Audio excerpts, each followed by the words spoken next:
Meanwhile, an unprecedented move in Italy as the coronavirus continues to spread.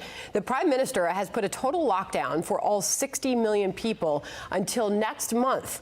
Italy has the biggest cluster of cases outside of China, with at least 463 deaths and more than 7,300 infected patients at this time. Amy Kellogg is live in Florence this morning. Hey, Amy.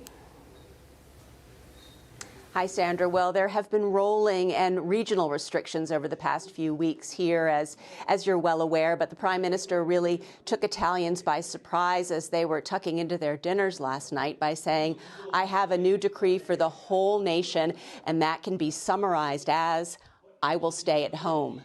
Now, it is not clear how stringent these new rules will be, how they will be enforced, but a document, a sort of permission slip that needs to be filled out by every person who chooses to move around has been published. It has to go to the Interior Ministry and be approved. Now, it's not just movement anymore into and out of northern Italy that is being restricted. Again, theoretically now the entire country of Italy is under lockdown.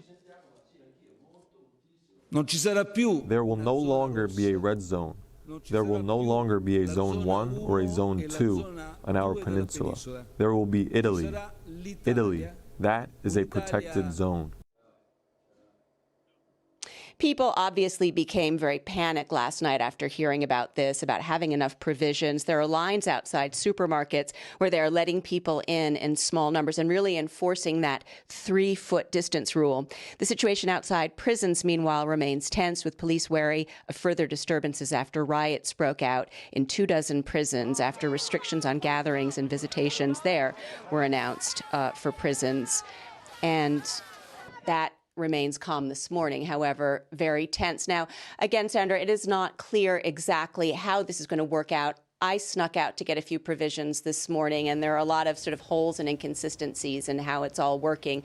But basically, the idea is that in order to limit the spread of cases here, what the government is trying its best to do is limit contact between people, so nobody is kind of expanding their circle, either inadvertently or on purpose. Amy Kellogg in Florence for us this morning. Amy, thank you.